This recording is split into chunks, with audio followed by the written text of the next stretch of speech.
Okay, evening everyone. I'm Izzy. I'm the Mind the Bleep Psychiatry lead, and joining me this evening is Dr. Alex Curmi, who will be talking through leadership and team dynamics.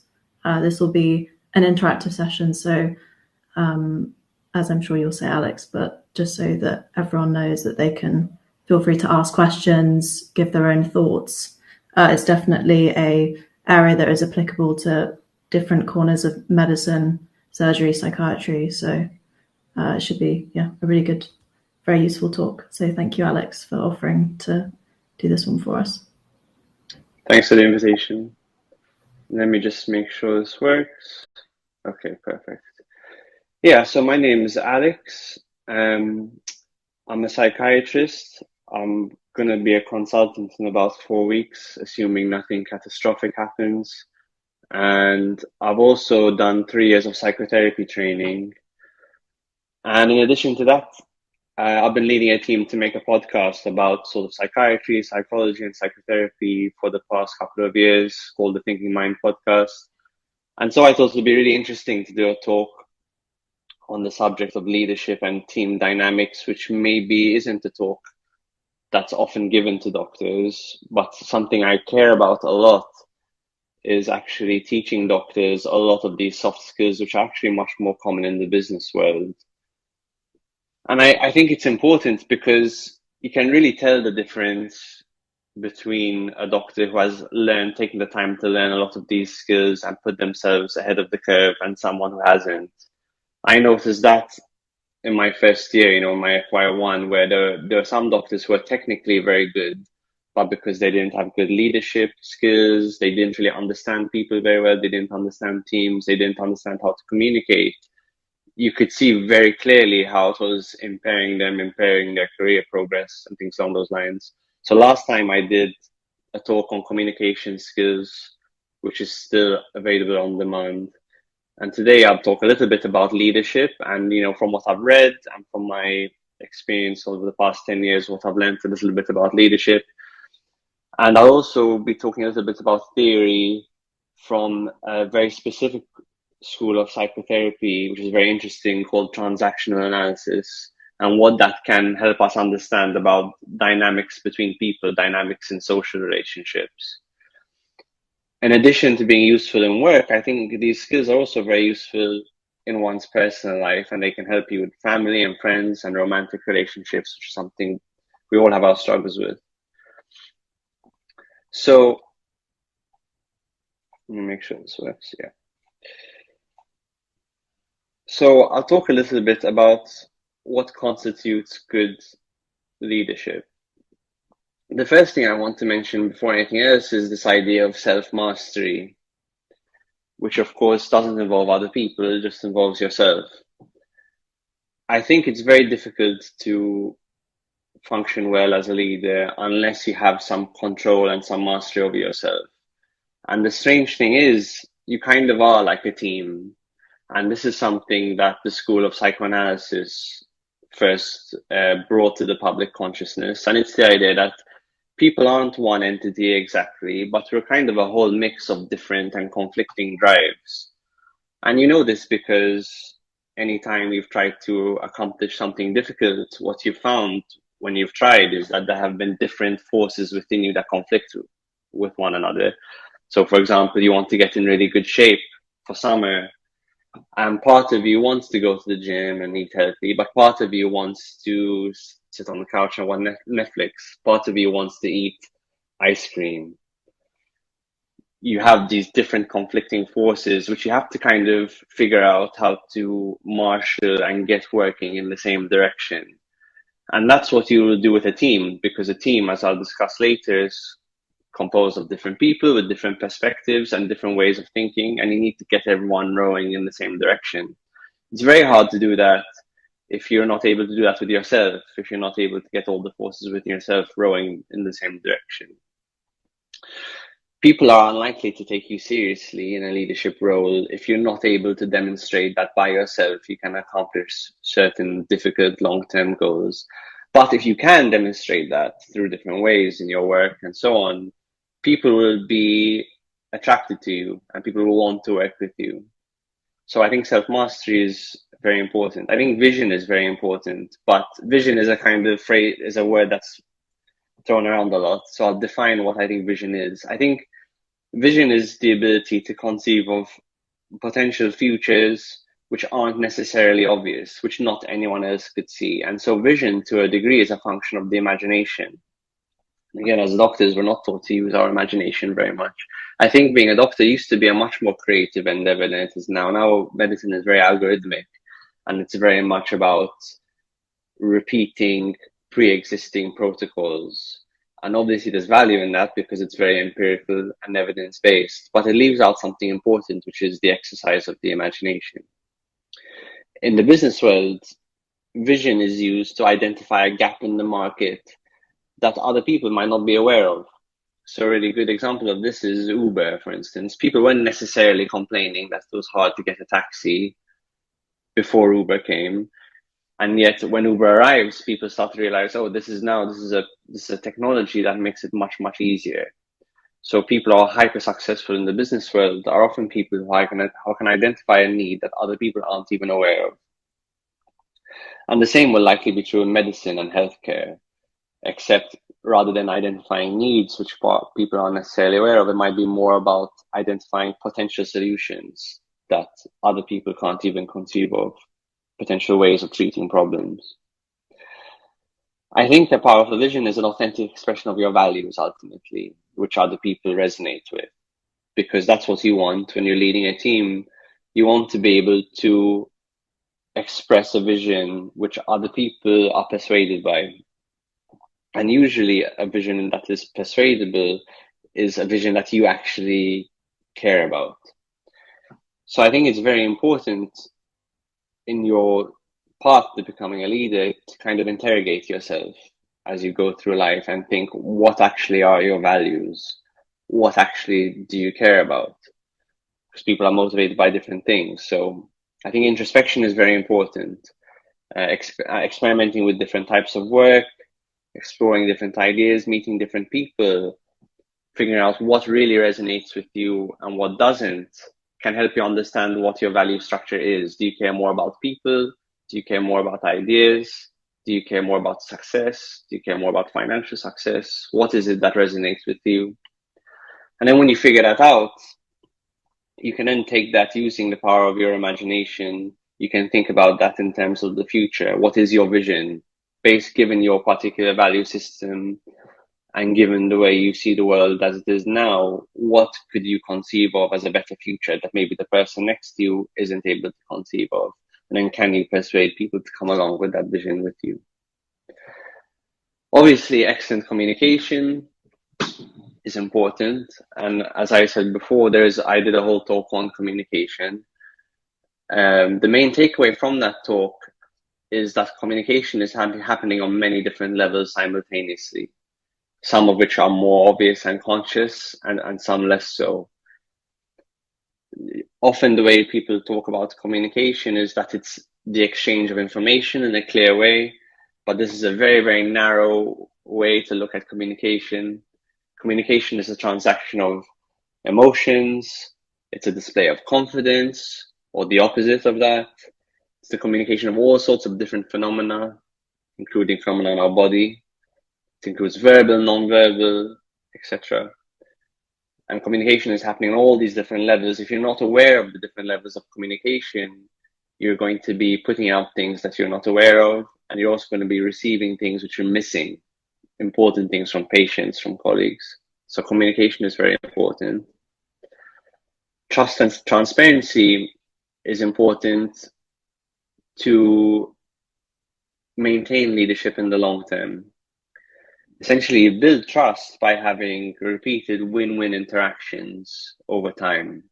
In business, people who are successful in business are able to be successful not just in the short term, but in the long term. So they're able to establish relationships where both people benefit over a very long period of time, and that could be 10, 20, 30, 40, 50 years. And that's why I don't necessarily buy the idea that people who are kind of psychopathic, people who don't care about other people, are the best business people, because I think they might be very good business people in the short term, but what they tend to do is succeed very rapidly, but then have a kind of a fall from grace because they're not able to sustain a mutually beneficial relationship over time. So to establish trust, you establish a reputation as a person who basically delivers what they say they're going to deliver. Transparency is a very powerful tool which greatly reduces tension in social relationships. So what do I mean by transparency? Transparency means being very honest about what you're trying to achieve in a given situation and how you're going to go about achieving it. And it's funny how even in interactions where it should be obvious what everyone's goals are, just being very explicit can be very helpful. So for example, in a doctor-patient consultation where things are starting to get a bit tense for one reason or another, even as a doctor saying something like, my only goal here is to improve your quality of life as much as possible, or my only goal here is to reduce your symptoms burden as much as possible, greatly reduces the tension in the room. It works because human beings have a very strong tendency, when in the absence of information, to make assumptions about what the other person wants, and often to make negative assumptions, and those assumptions can lead to resentments. So being transparent with whoever you're working with, telling them, what exactly you want, being honest about that, and what exactly you're going to do to the best of your ability to try and achieve that goal, is a really amazing tension reducer. I want to talk more about win-win relationships. So the concept of the win-win relationship comes from the book, The 7 Habits of Highly Effective People, which is a very classic self-help book. And it's, again, talked about a lot. It's very much in the public consciousness, but I want to talk about it because I don't think it's always obvious. Many times people enter into lose-win relationships or win-lose relationships. Healthcare workers in particular, I find, are very prone to falling into lose-win relationships where they sacrifice themselves and what they want for the benefit of other people. Healthcare workers are often very high in a personality trait called the agreeableness personality trait. When people are very agreeable, they want to maintain social harmony, they're highly empathic and attuned to other people's needs, and they basically are much more have a tendency to sacrifice themselves for the benefit of other people. The opposite of being agreeable is being very disagreeable. So someone who's psychopathic is usually very, very high in disagreeability. They're much more ready to prioritize themselves over someone else. Obviously, this is an extreme. In general, healthcare workers are often very high in agreeableness, and that's why they get into healthcare in the first place. As a result of all this, they can often enter into relationships which are lose-win. Lose-win relationships and win-lose relationships are not sustainable over time. It's really the win-win relationship where both parties benefit. That is the only relationship that will see you through the decades. If as a healthcare worker, you're constantly getting into lose-win relationships, the chances are that you're going to burn out, and burnout is very, very common in healthcare workers. Win-lose dynamics are much more common in the business world and in people who are a bit more psychopathic, as I mentioned before. And as I mentioned before, what it tends to lead to if you're engaging in win-lose relationships with people is a meteoric rise, a lot of success very rapidly, followed by a fall from grace. So if you think about some crime movies, some gangster movies like Goodfellas or Casino, that's what happens, is because they're using criminality to achieve success. They have an immense amount of success very quickly, but then that success isn't sustainable. It falls apart because it's simply not a sustainable way of trying to move through the world. So what a win-win relationship is, explicitly, is it's a very delicate balance of self-respect and empathy. So whenever you're dealing with a person, be that a patient or a colleague or a junior or a superior on a long-term basis, you need to be thinking, am I getting what they need? Am I getting what I need from this situation long-term? And you need to be thinking, is the other party getting what they need long-term? You can't be too extreme on one end or the other. At the bottom, I mentioned healthy conflict, a lot of healthy conflict. And you don't necessarily think about conflict and leadership in the same breath. I'll make the distinction in a bit between healthy conflict and unhealthy conflict. But what I want to stress is that healthy conflict isn't just something that you want to tolerate, but healthy conflict is often one of the very important sources of progress.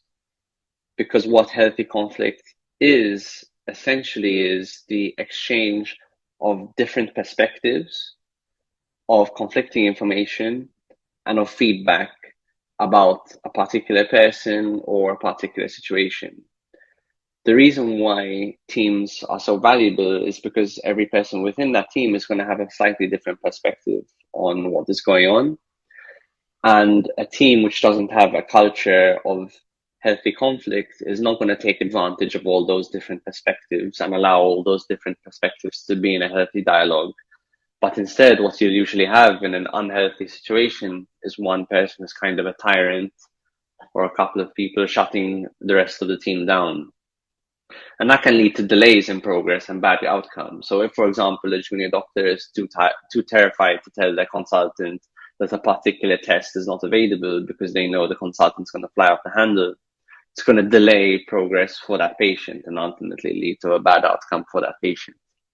So whenever you're in charge of creating the culture of a team, you want to create a culture where there's a lot of healthy conflict, where people are free to express themselves in a respectful way, to exchange, like I said before, information and perspectives, and then feedback as well, feedback to other colleagues in a calm way and in a way that's relatively unrestricted. So in terms of feedback specifically, we can look at the difference between healthy conflict and unhealthy conflict. So if someone is not doing something correctly, so for example, someone overorders investigations when dealing with a patient, healthy conflict tends to be very specific, and it tends to be very compassionate criticism and sharing of that information and feedback. So you're telling the person in a very specific sense, this is what's going wrong in the situation. This is what you can do to improve it.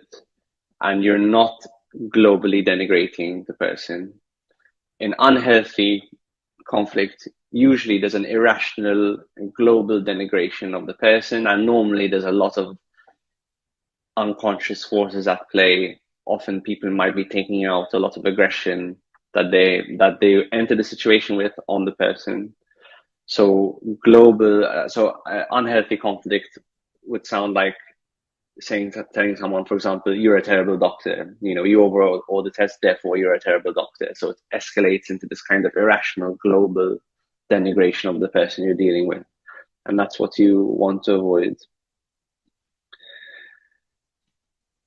So these are a few more ideas which I think go into leadership.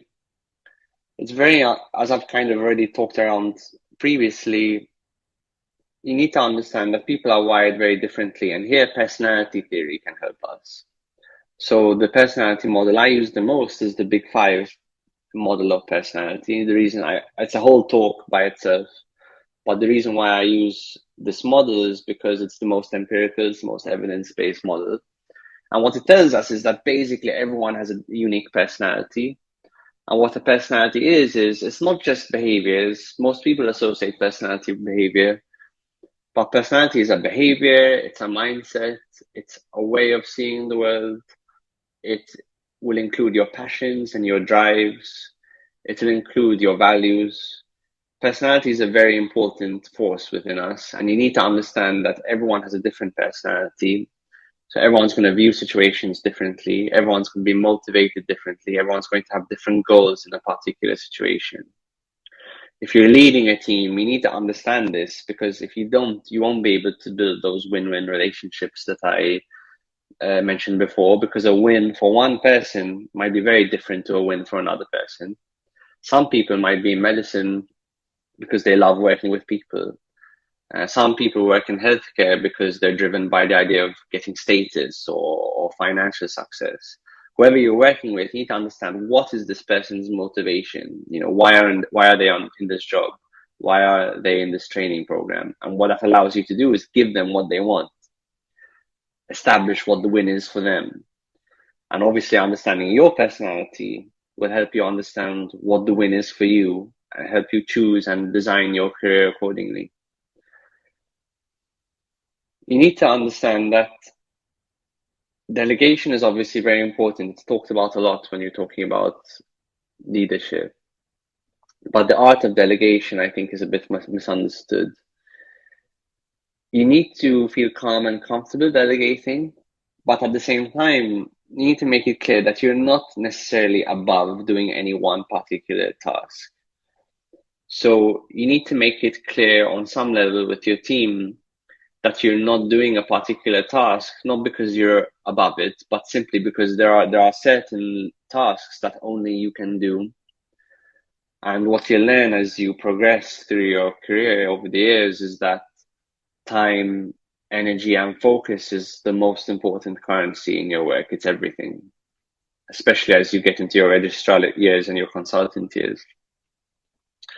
So the reason why you can't do certain low-level tasks that you might otherwise ask other people to do is because of the opportunity cost.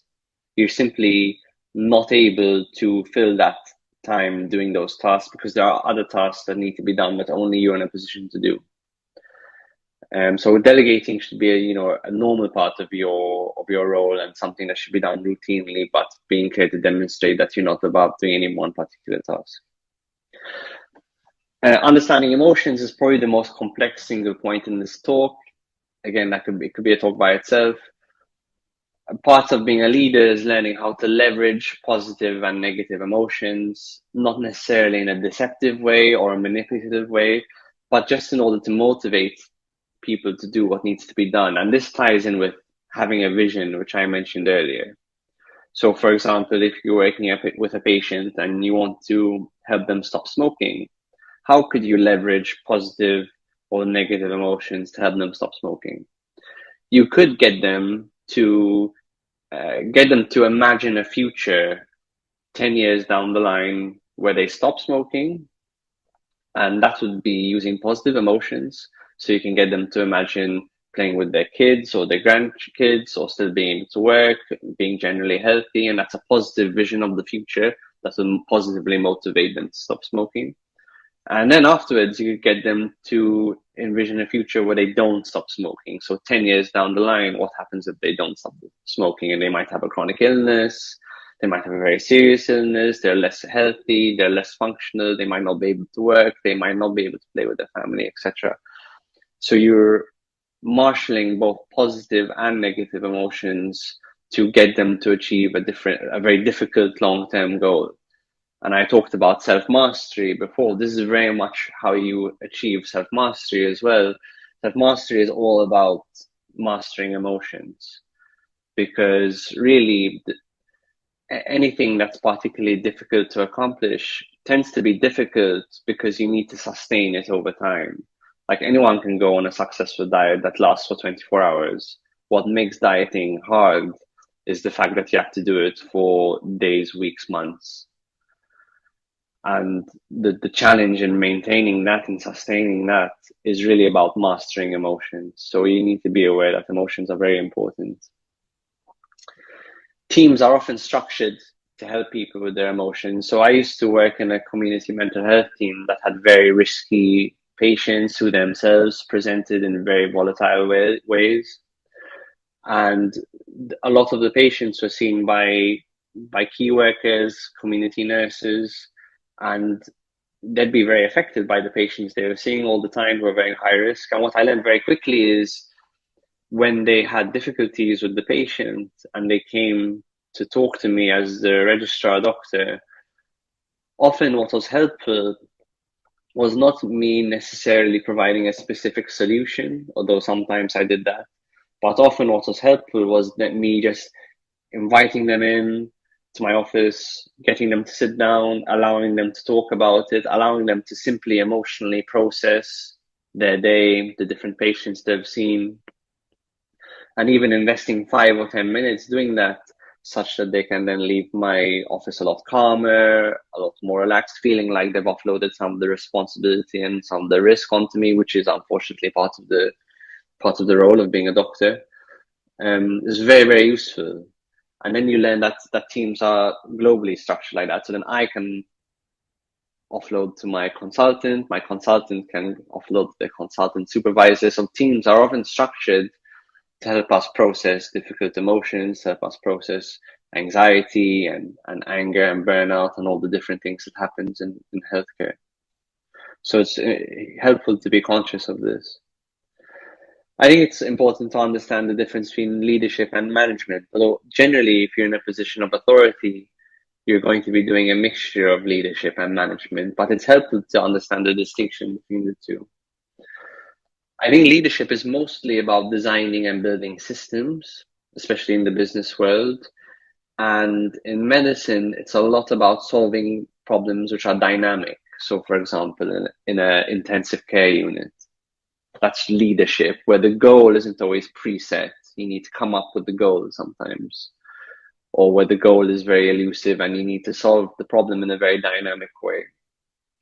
Management is mostly about running an existing system, optimizing that system, making that system more efficient, and meeting pre-established goals and targets, trying to solve pre-established problems. It's useful to understand this distinction because some people are better at leadership and some people are better at management. So going back to the big 5 personality trait model for a moment, there's a trait called openness to experience.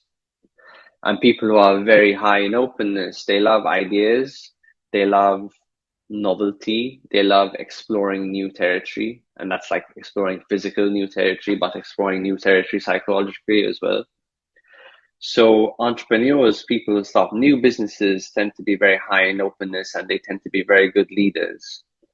People who are very low in openness, who are a bit more skeptical of novelty, of new ideas, and a bit more frightened by novelty. And I'm not saying one is better, by the way, these are just different ways of being. Managers tend to be lower in openness and they tend to be really good at, once an entrepreneur has set up a new system, a manager is really good at running it and optimizing it and making it better. So often really successful duos or teams are made up of mixtures of leaders and managers. And as I said before, you will be part leader and part manager, but it's useful to interrogate yourself and think, what am I more suited to leadership or management? Because that can help you design your career. Do you want to build systems or do you want to optimize systems? That's a good way of thinking about it. So those are some ideas which I think are important and pertain to leadership. Now I'm going to talk about something a little bit different. So I'm going to talk about team dynamics, and I'm going to talk about it through the lens of transactional analysis, which I mentioned before. So TA is a really specific school of psychotherapy that was started, I believe, in the 50s by a psychiatrist in America called Eric Berne. And Eric Berne was a psychoanalyst, so he trained in a kind of Freudian psychoanalytic style. And then he came up with a series of theories under the umbrella of transactional analysis, which is all about social relationships, how people interact with each other, very much on a micro level, how people interact with each other in a way that's functional and helpful and leads to good outcomes, and how do people interact with each other in a way that's unhelpful, more dysfunctional, and tends to lead to bad outcomes. And I'd like to just discuss a couple of the more interesting ideas from TA, which I think pertain a lot to working in a team environment. So one idea from TA is this idea of ego states.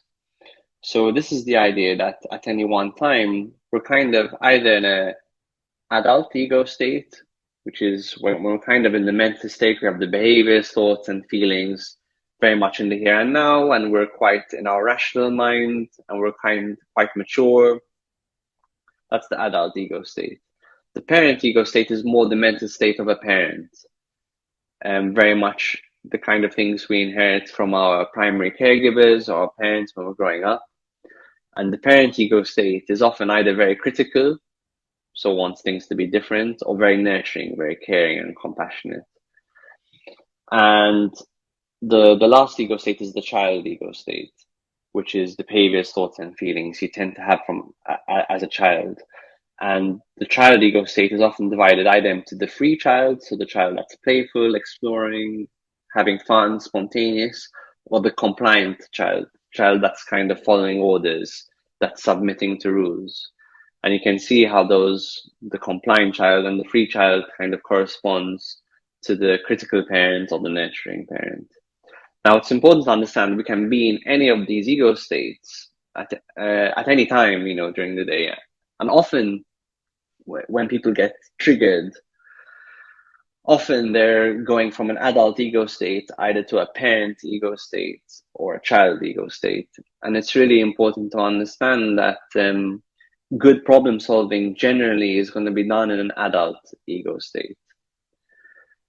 So when you're interacting with people, you can often tell when people might be more of in a parent ego state, child ego state, or an adult ego state. So if you think about, you go into a coffee shop, you ask how much the price of a cappuccino is, they tell you the price, you give them the money, you leave with the cappuccino. That's an adult to adult interaction. But say you're interacting with your supervisor at work. On the surface, the interaction might appear to be adult to adult, and certainly it would be appropriate that it's adult to adult. But often if you look at the interaction below the surface, it could be more parent to child. So, for example, the supervisor gets very triggered and all of a sudden becomes very critical, and he starts to display those aspects of unhealthy conflict, like I said earlier. Starts to denigrate his trainee and overly criticize them. And what you find very often is that if someone approaches you in a more parent ego state, say they approach you in a critical parent ego state, what you notice is a part of yourself tends to respond, or the natural tendency, unless you have very good boundaries, would be to respond in a kind of compliant child ego state, or maybe a rebellious child ego state if you're more rebellious.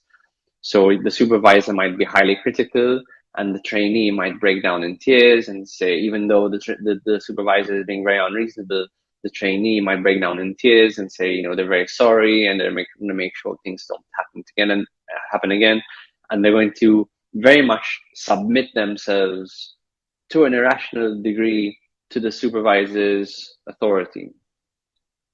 So these kinds of things are often happening in the workplace, and the more you can be aware of them, the more you can avoid them. Or if you find that someone, for example, is coming at you with an ego state that's kind of inappropriate and you can see they're triggered, you can cut the interaction short by responding back in an adult ego state.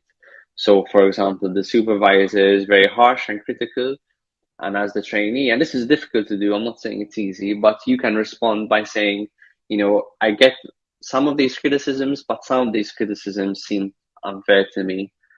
And this is the action plan I'll make based on the criticisms which I feel are legitimate. But based on these other criticisms, I think they're a bit irrational, and maybe we can revisit them in the future. So that would be an adult way of responding, as opposed to responding in a more child ego state way. So the founder of transaction analysis, Eric Berne, he came out with the first popular psychology book called Games People Play. So we talk about this in the lexicon. We say, if someone's not being a straight shooter, we say they're playing games. And he was the first person, I believe, to bring this into the public consciousness. So we talked about games, and he had actually a technical definition of a game, which was really interesting. So I'll read it out to you. So in TA theory, a game is a repetitive and predictable pattern of interactions between individuals that often involves hidden agendas, ulterior motives, and unproductive outcomes. Games are typically characterized by a series of scripted behaviors, often driven by unconscious psychological processes, and often aimed towards maintaining the status quo. So, and you see this all the time if you look. So a really common example of a game that Eric Berne talked about is a game he called Why Don't You, Yes But. So that's when, imagine you have person A and person B.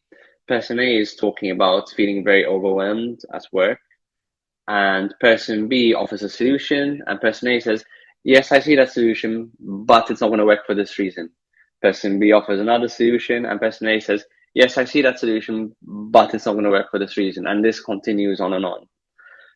What you realize when you look beneath the surface of these kinds of interactions is there are these ulterior motives, as I mentioned in the definition. So even though person A might on the surface want to be less overwhelmed at work, he's clearly not showing a willingness to respond to meaningfully to any of the solutions that person B is proposing.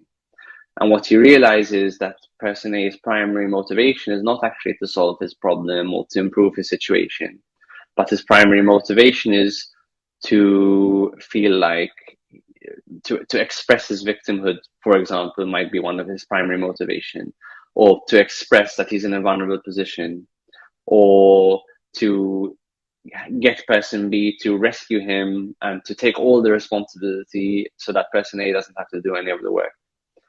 So these things are happening all the time, and it's very important to be aware of them. After Eric Berne founded the School of Transactional Analysis, one of his students, Eric Cartman, came up with a really useful concept, and it's kind of based on this idea of games and ego states, and that's called Cartman's drama triangle.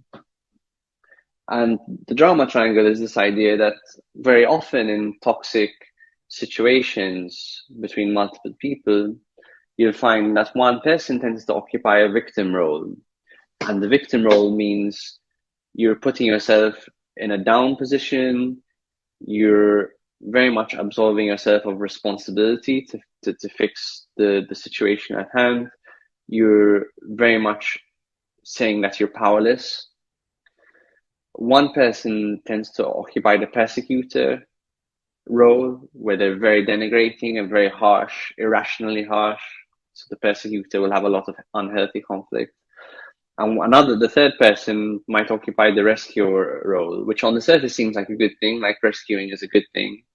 But the problem with being a rescuer is rescuers totally sacrifice their own well-being for the well-being of the victim. And often it doesn't work out. Just like in that game I just mentioned, just like in the lose-win relationships that I mentioned, rescuers often have to sacrifice themselves for the victim. And not only do they sacrifice themselves, but ultimately it doesn't work and the problem perpetuates itself and the status quo remains.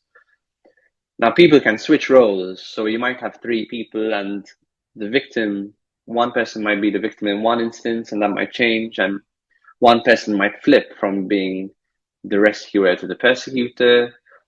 Often victims can split teams. So I don't know if you guys have heard the phenomenon called splitting.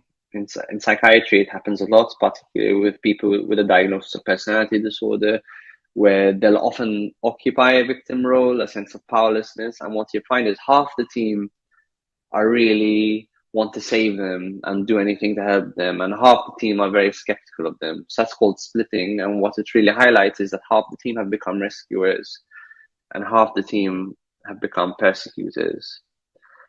So that's the situation when it's very dysfunctional. What's the antidote? So in 1990, a guy named Choi came along and he came up with the winner's triangle, which is the opposite of the drama triangle. And what you see is the drama triangle is kind of the dark side of the winner's triangle.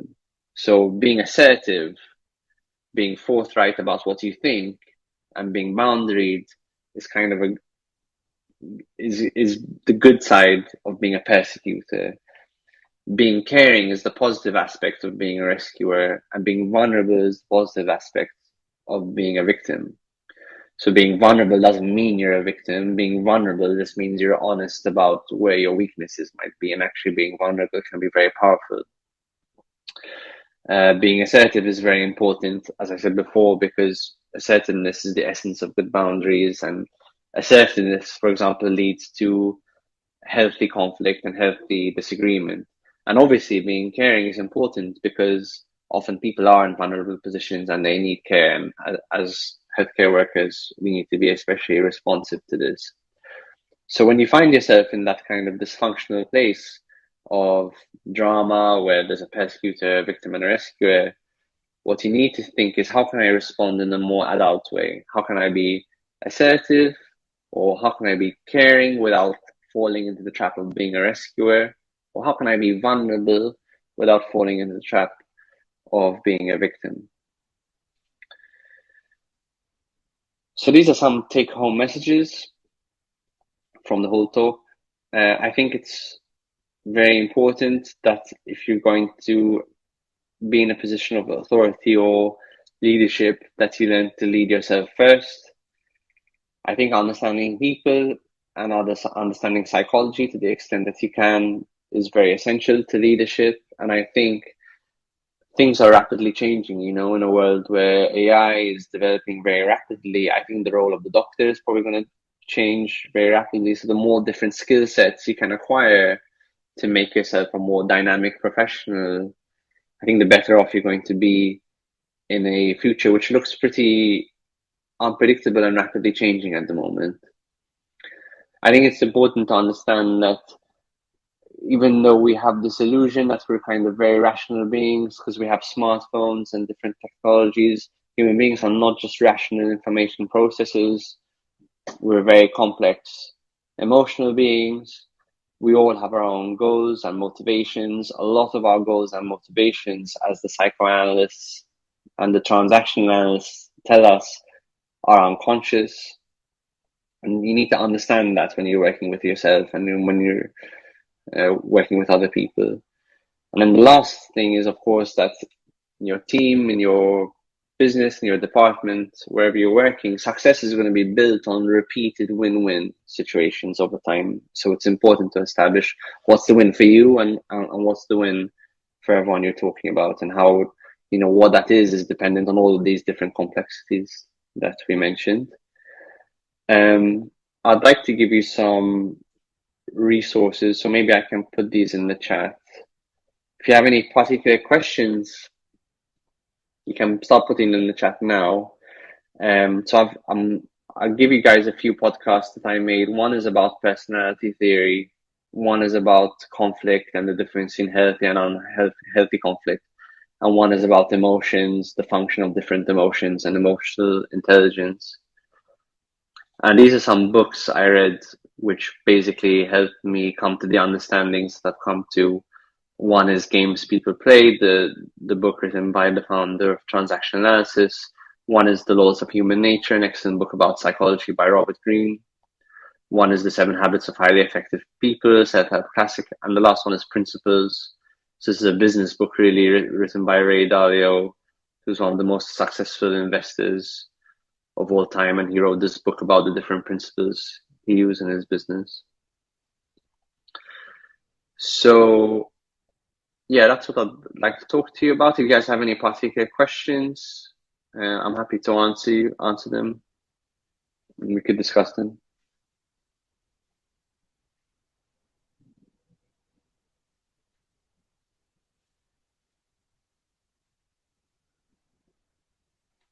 I'll just put the podcast I mentioned in the chat.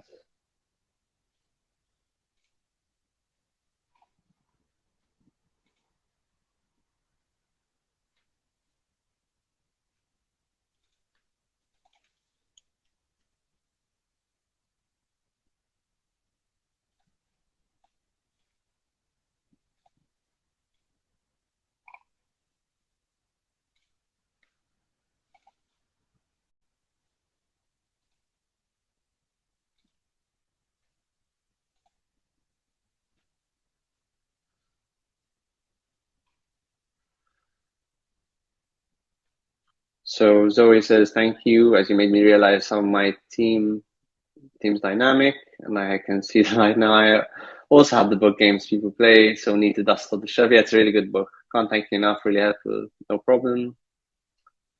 Rinku says, thanks.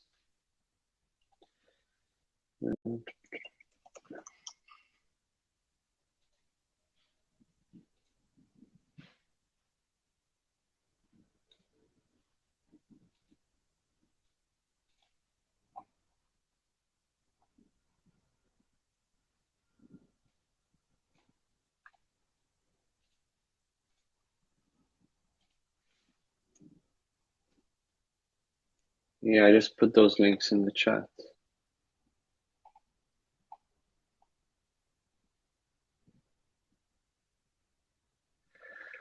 So Pfizer says, hi, big fan of the podcast. What advice do you have for a junior interested in a future in leadership? I guess it depends in what context the leadership is. I guess what this depends on is, as I mentioned earlier, really what your value system is, what you care about, because that would dictate, what problems you want to solve.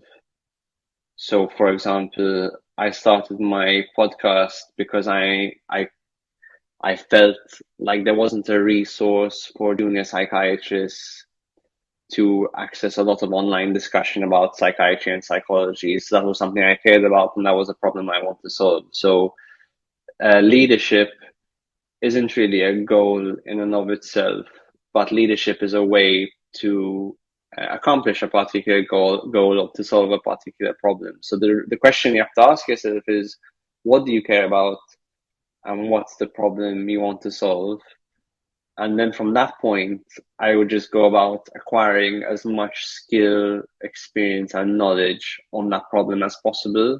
So there should be a kind of an inhalation phase where you kind of are an apprentice and you take in loads of information around that problem area, and then start becoming more active, start producing things, or start working in there and gain as much experience as possible.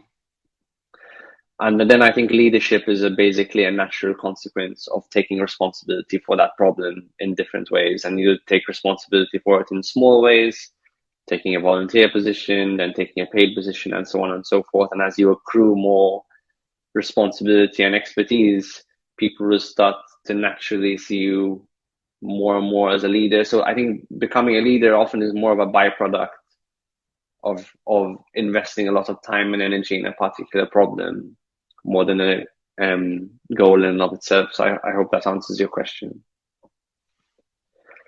Any other questions, just put them in the chat.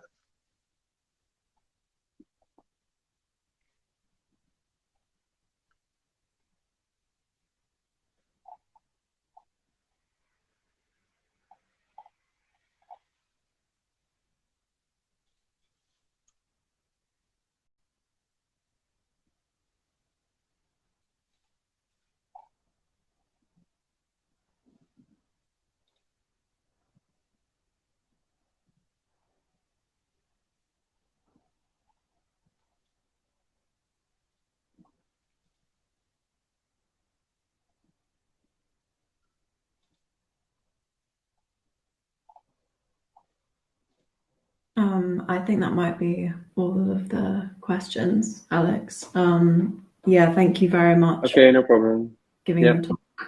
It was really interesting. I think from coming to the end of F1, you do, through all the rotations, experience a lot of different leadership styles and more cohesive teams, less cohesive teams. So this provides a very good overview.